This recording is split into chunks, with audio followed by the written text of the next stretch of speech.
Chiro Hustle. Sit back and learn from the greatest influencers in the profession on the world's #1 chiropractic podcast. Before we dive into this powerful episode, please remember to subscribe to our channels and give us a 5-star rating on iTunes to continue hustling. This episode is sponsored by Align Life, Brain-Based Health Solutions, Chiro HD, Imaging Services, Chiro Health USA, Chiro Moguls, Pure Chiro Notes, Titronics, German College of Chiropractic, New Patients in a Box, Life Chiropractic College West, Pro Hockey Chiros, Pro Baseball Chiros, the IFCO, and 100% Chiropractic. Let's hustle. Hey guys, welcome to episode 569 of the Chiro Hustle podcast. I'm your producer, Luke Millette, and here's your host, James Chester. So today we had the opportunity of interviewing Dr. Rebecca McGill. And on today's episode, we talk about her clinic, the Aligned Spine and the Equine Spine. And we talk a lot about chiropractic care with animals. Stay tuned for the full episode. Welcome back. This is another episode of the Chiro Hustle podcast. It's episode 569 today, and we have Rebecca McGill coming in from the great state of Texas. Yes, sir.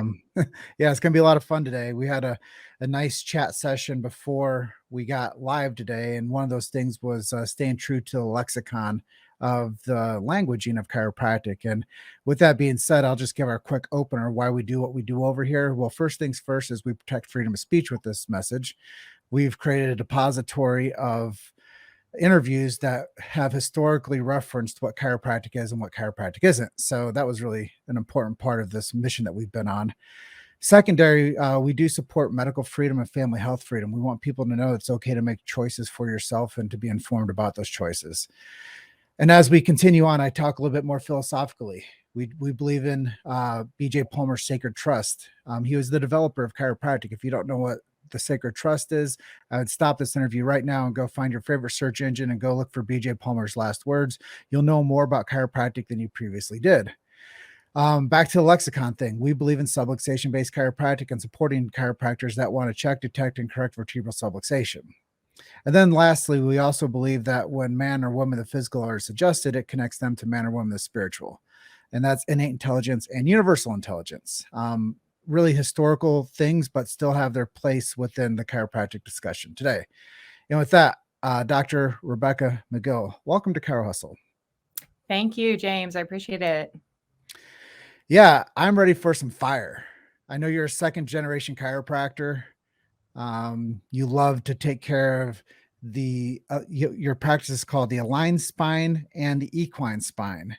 But before we go into that whole journey of like animal chiropractic and like your practice of chiropractic, tell us the story. How did you get into the profession? I know you were born into it, but tell us a little bit about what it was like growing up as a chiro kid and how you'd have decided that you were one day going to become a chiropractor. Absolutely. Yeah. Growing up a chiro kid, you are kind of born into it. It's a little hard to avoid chiropractic when you are the product of the offspring of a chiropractor. So I am a chiropractor's kid. I am the middle of 3. So that may explain a lot to those who believe in birth order. But I am that kid that was born at home and who was unvaccinated before that was a political statement. I went through life really kind of blissfully unaware until about school age that I was the weird chiropractor's kid. And all of that started to become very clear when I would venture into some of my friends' houses after school and find things like cartoon bunnies on their cereal boxes, which as a kid, before that, I didn't realize there were such a thing. I thought all cereal boxes were boring and showed pictures of bran flakes. So I did live a little bit different lifestyle from birth, being part of a devoted chiropractor's family who cared about what his family put into their bodies, who regularly adjusted us. We very rarely got sick. I cannot remember getting days off from school, staying home sick. And it was, it was just normal life. It was so bizarre to me when friends would not show up at school. And I thought, what are they doing? What's a sick day? I want to experience that. So it was blissful to grow up in health without realizing that I was getting this extra benefit of growing up healthy, and just kind of thought it was normal. So as I approached life and starting to think about what I wanted to do when I grew up, I, of course, went to my first love, which was animals. And we had horses growing up. I loved that. And I thought, for sure, I want to become a vet. That's my goal in life. And then a few years into that desire, we had a medical emergency out at our farm with one of our horses, and the vet came out, and I watched blood and guts and gore and trauma and emergency medicine and decided, yeah, that's not my goal in life. I don't want to be in a lifestyle where everything's life or death and that we're in the middle of, just dirt and muck. And so I thought, maybe I need to rethink my goal in life. And what I decided was, after spending a lot of time in my father's practice, as you do as a chiropractor's kid, I can remember filing files, cleaning toilets, all of the things that you do to help out when you're part of the family business. And so in those capacities of getting to be around my dad and watching him in his practice, I got to see what a successful chiropractic practice looked like. I got to see not only how he got to choose his schedule and got to be an entrepreneur and do all of the things that you do as an entrepreneur, but more importantly, I got to see the gratitude of the patients that he was changing lives within. And so I thought, what a better, there's really no better calling than to get to serve my fellow man in such a dramatic and dynamic way that they are filled with gratitude when they see you. And that's what I noticed, is that his patients loved to see him. They came in happy, they left happy, they laughed, they, enjoyed their visits with him. And I thought that's a great way to spend my life. So, I'm going to unpack some of this with you and tell a yeah, couple stories along the journey with you. yeah, So sick days. I mean, right.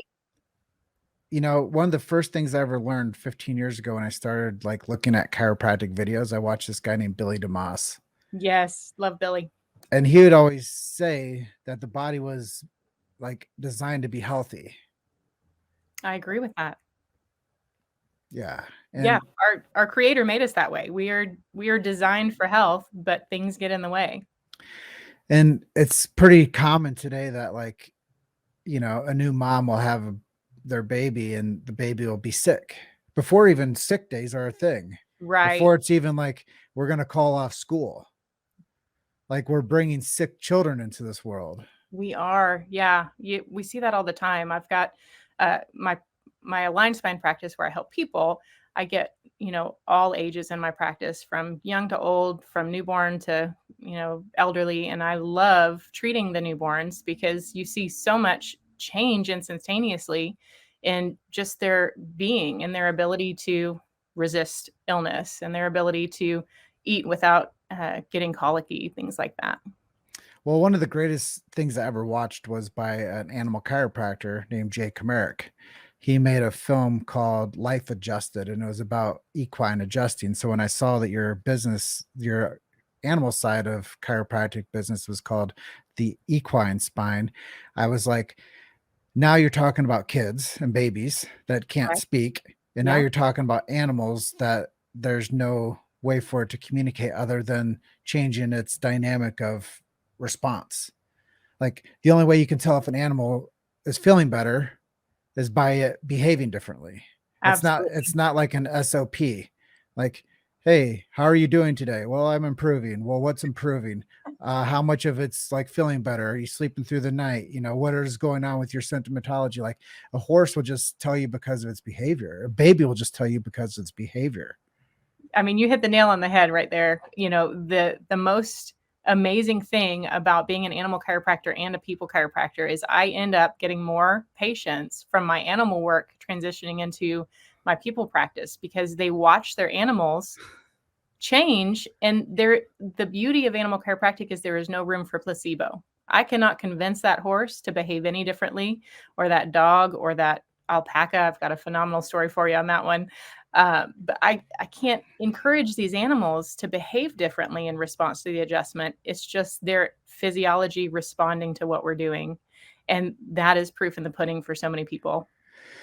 Well, I think it's like an important part for us to go back and unpack my intro, which is innate intelligence and universal intelligence. Like you've unlocked the innate of that animal and allow it to universally show what it's made to do, which is thrive and have vitality. And you could take, like I saw in your bio, you could take a lame animal that's having problems walking, adjust it, and all of a sudden, whoa, voila, there's life back into this animal that's going to like have a better quality of life now. And that's the part where you're not asking the animal for a 5-star Google review. Exactly. Yeah, you're 100% spot on. I'm sure we'll talk about Copper later, but he is my miracle story from the animal side, and you just can't make this up. You know, when an animal changes in response to a chiropractic adjustment, there is no other explanation but that we cleared the pathway for their nervous system, their innate intelligence to work through that nervous system and improve and heal the body. I love how we keep on circling back to the truth and the undercurrent of this conversation is the lexicon. Like, Correct.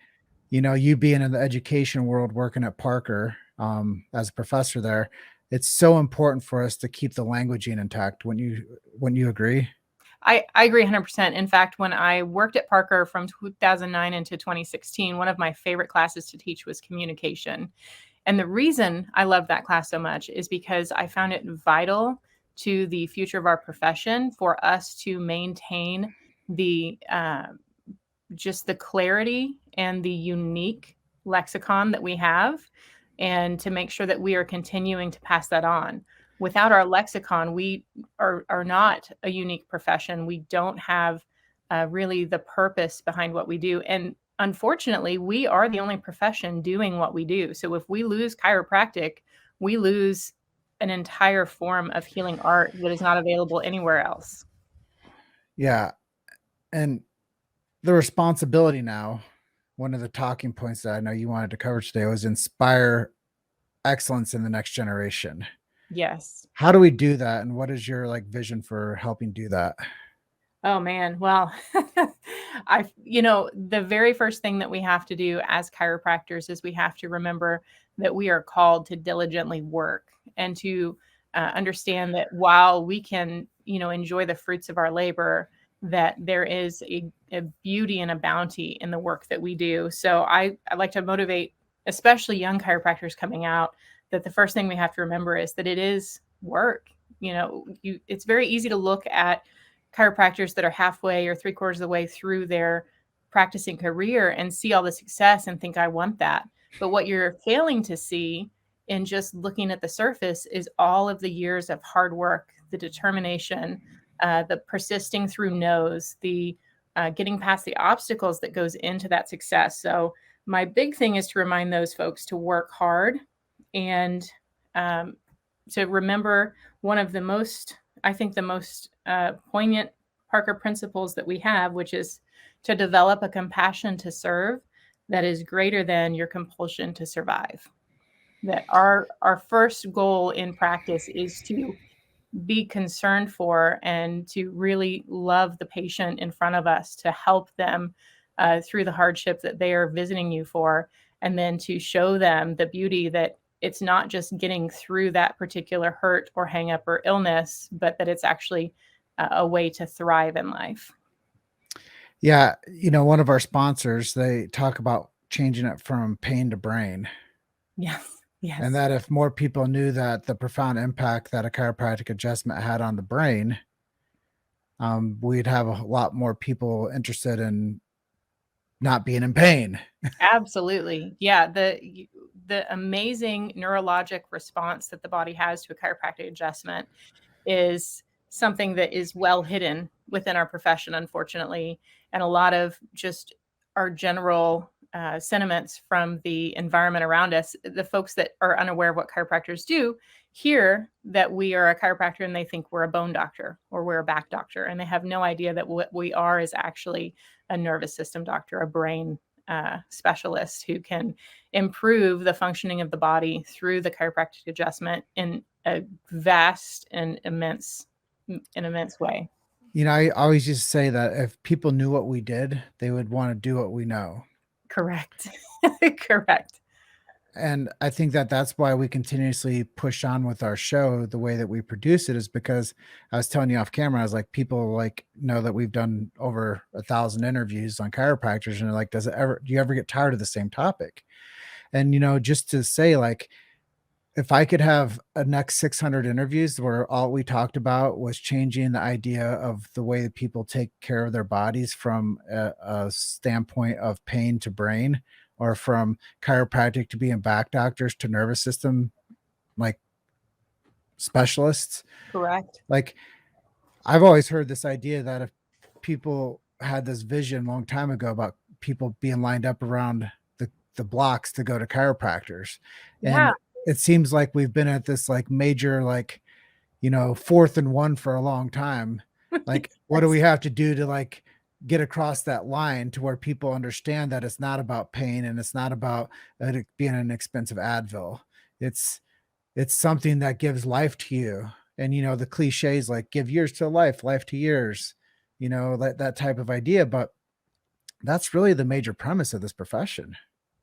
Correct. Yeah. It's living a more vibrant and a more vital and more healthy life. And unfortunately, like many things in life, the things that are good for us are not always the things that we aim for or are drawn naturally to, until we're starting to feel the effects of the negative of not having those. And it usually takes, I feel like for most any worthwhile endeavor in life, it takes a certain amount of pain to get us through the door toward doing what it's required to avoid that pain. You made it to Chiro Hustle. Sit back and learn from the greatest influencers in the profession on the world's #1 chiropractic podcast. This episode is sponsored by Align Life, Brain-Based Health Solutions, Chiro HD, Imaging Services, Chiro Health USA, Chiro Moguls, Pure Chiro Notes, Titronics, German College of Chiropractic, New Patients in a Box, Life Chiropractic College West, Pro Hockey Chiros, Pro Baseball Chiros, the IFCO, and 100% Chiropractic. Let's hustle. Yeah. And once again, coming from a patient's perspective, coming from a non-chiropractic perspective, and I sit here and I listen, like, if it wasn't for me doing what I've done in chiropractic, I wouldn't know what vitalism is. Yeah. Like, Yeah. it wouldn't even be a part of like my knowledge base. Right. Yeah. And most people, who hear that word don't really have a full understanding of the meaning behind it. But we're absolutely have a vital component to our being. We are not just a meat bag full of stuff. We have a whole second part of us, which is our soul, our being. And that is a blast of light at conception. And it's the thing that until that's gone, we're still living. And those two are markers are the start and the end. But all of the things in the middle, we forget that we've got to cater to that vital component.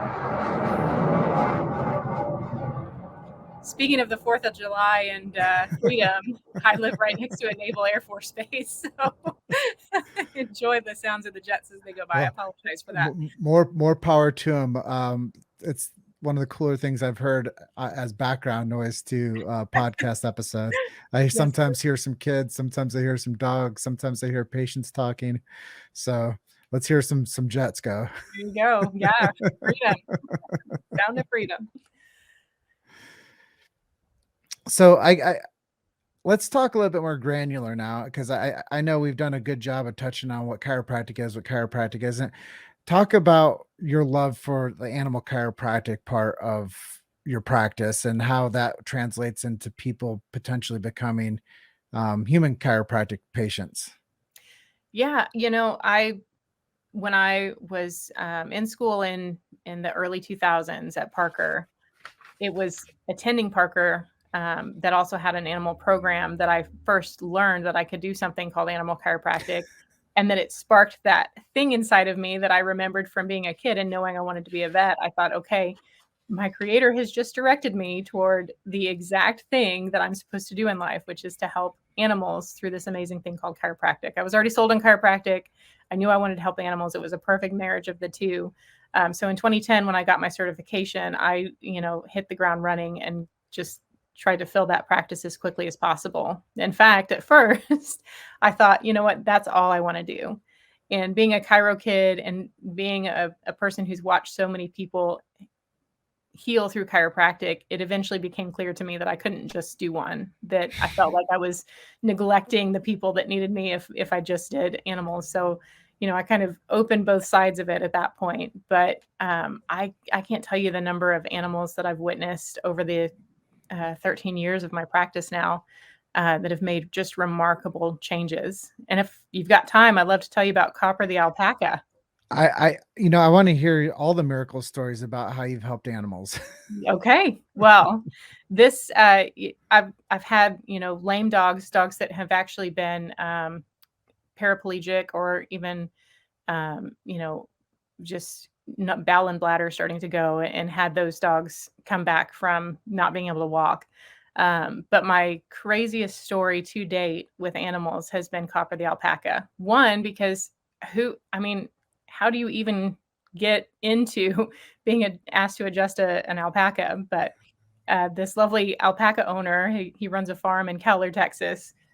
He called me one day just in a panic and said, "Hey, I've got this alpaca, and he can't move any of his legs. He's down. He's doing what they call the curl of death," which, he said that to me, and I'm thinking, "Oh, I think you need to call your vet." And he said, "No, you don't understand. I've called the vet. The vet's been out. The vet says there's nothing to be done for him. And I'm a chiropractic patient. And so I just want to see if there's anything that a chiropractor can do. Would you be willing to come out and see this animal?" And I let him know that, well, with the proper forms being signed by your vet, I'm happy to do that, because unfortunately in Texas, we do still have some laws that need to change to allow faster access for chiropractic care in situations exactly like these. But we got the forms taken care of, and I went to see that alpaca that night. And having never adjusted an alpaca, but having adjusted a variety of other animals, what you start to learn is that there are definitely some study that has to go into going out to see a new animal, but that essentially vertebra are vertebra. And so when I went out to see Copper the alpaca, he was in fact doing what they call the curl of death, which for llamas and alpacas means that their head is tipped back so far they're almost touching their back with it. And that's apparently how they posture when they die. So when I got out to see this animal laying on the ground, not able to sit up, having no use of his legs, I thought, this is bad. And the owner thought what happened was that he and another alpaca had gotten in a fight, and he had gotten run into a fence. So when I went to palpate and feel what was going on, I found that in fact his lower neck, his C7 and T1 vertebra, were pretty significantly displaced, and that there was a major subluxation, and certainly seemed like the causative reason why he was down like he was. So I used a very effective, simple, quick adjustment. And I told the owner, we're just going to have to let his body respond. There's, at this point, I've done what I can do, and we've got to wait and see if that's enough to make a difference. And I said, if he still makes it through the night and he's still around tomorrow, I'll come back tomorrow and check on him. And sure enough, the next morning I got a call from that owner, and he said, "Well, you're not going to believe it, but not only did he make it through the night, but now he's at least sitting up." So he went from laying with his neck on the ground to actually being able to sit up.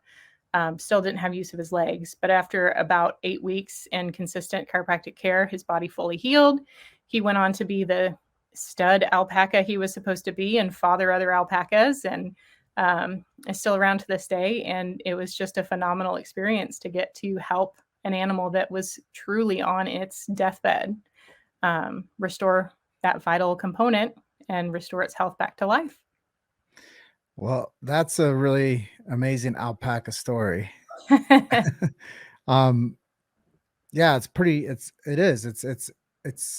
it's inspiring to know what chiropractic can do and how it changes not only that baby's life that you get a chance to adjust on its first hour or check for subluxation and correct if needed. And to translate that to a farm animal Exactly. or to translate that to a show horse. Yep, absolutely. And that was like the second part of the question. Like, this guy was a chiropractic patient, so he believed that it might help for his posture of his animal. But Correct. I'm sure that there's been cases where you've seen an animal come in and then the owner's like, well, why don't I do this too? Absolutely. Happens all the time. The interesting thing about adjusting horses specifically, dogs have their own responses as well, but horses are really unique to adjust because after you clear a subluxation and they get a response of the nervous system where their nervous system essentially sends a rest and digest signal to their brain, they will give you signs of that rest and digest signal reaching the brain. They'll lick, they'll chew, they'll yawn, they'll shake their body. They'll do all of these physical signs that the owner can't help but see when you adjust them.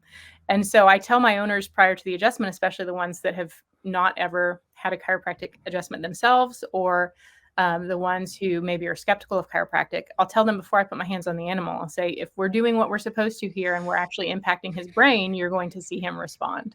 And I give them the description of what they'll see. And sure enough, after we adjust, the horse responds. And the owner every time is floored by witnessing this everyday miracle that happens when you adjust someone, which is you turn on the lights. You influence the nervous system. Yeah, I think that that's a big takeaway from today's episode is people can upgrade their nervous system with a chiropractic adjustment. It's visual.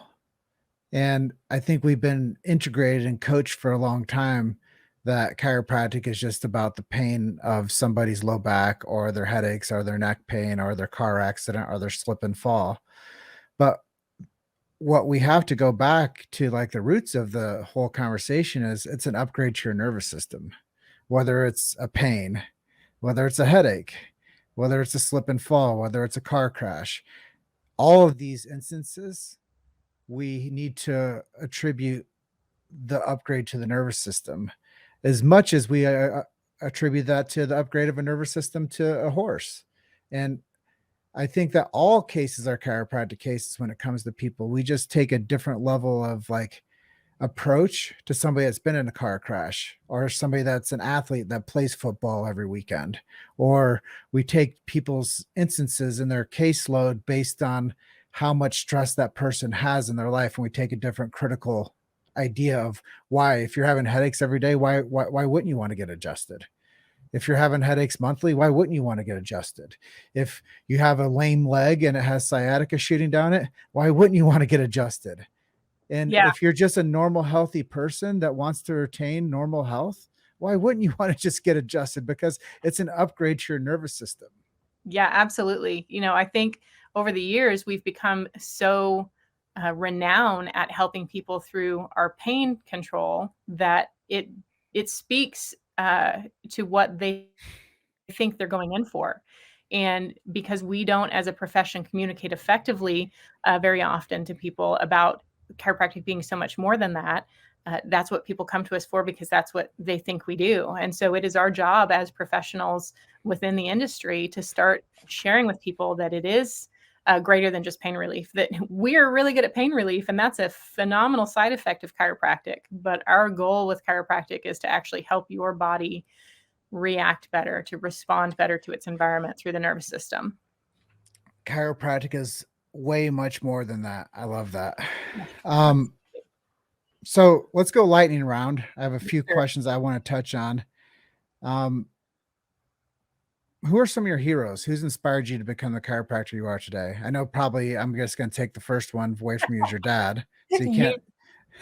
You knew that was coming. Yeah. So I actually had the privilege of working alongside him for 2 years. And you talk about working with a hero and a mentor, who's also somebody that you love dearly, like your father. It's amazing. But the really cool part of that is I also got the experience of meeting some of his mentors before they passed on. In fact, the mentor that got him into chiropractic was Dr. Yenny, Dr. Richard Yenny, who is well known for bringing chiropractic acupuncture over to the States. And He's just a phenomenal chiropractor, but he is the reason that my father became a chiropractor. And because my father is the reason I became a chiropractor, I was so excited to get to meet and have a dinner with him, and just, sit at the feet of giants and learn more. So I've gotten to meet him, Dr. Versendahl. I got to teach for many, many years with Activator and sit with Dr. Four, who has brought just an entire component, an entire technique of chiropractic to life. And in meeting so many of these heroes, what I've learned from our chiropractic heroes is that we do kind of a poor job, which you're helping to turn the tide with this podcast that you do, because we're going to have record of some of these chiropractors coming through. But we do such a poor job of really holding on to some of the great concepts and really learning from and absorbing from these great chiropractors that, we all eventually leave our time here. And it's important that we have this information and this knowledge to pass on. Just listening to you, when we first started this conversation today, almost an hour ago, I was telling you about like how, we benchmark these things like you did. You went to school, you grew up in the chiropractic world, you became the doctor, you became the educator. Now you do the equine, you do the human practice, and you're doing life the way that you do it within the chiropractic profession. And that's the thing, is like, we're a culmination of all of it. Correct. So we're not just like start and stop. Yes. It's like a linear process that we get a chance to have, like this arc of life. And it's really cool when I meet somebody that's a second generation chiropractor or third generation chiropractor that's had this amazing arc of life where they decide that it's not a start and stop, but it's a continuation. Absolutely. And I think that that's something I've really taken away from today's episode with you is all of it matters. And it's a linear arc of life. Like, we're going from one edge to the other edge. I was thinking about walking across America, and I made this post the other day. I saw that. And one of my buddies that's out in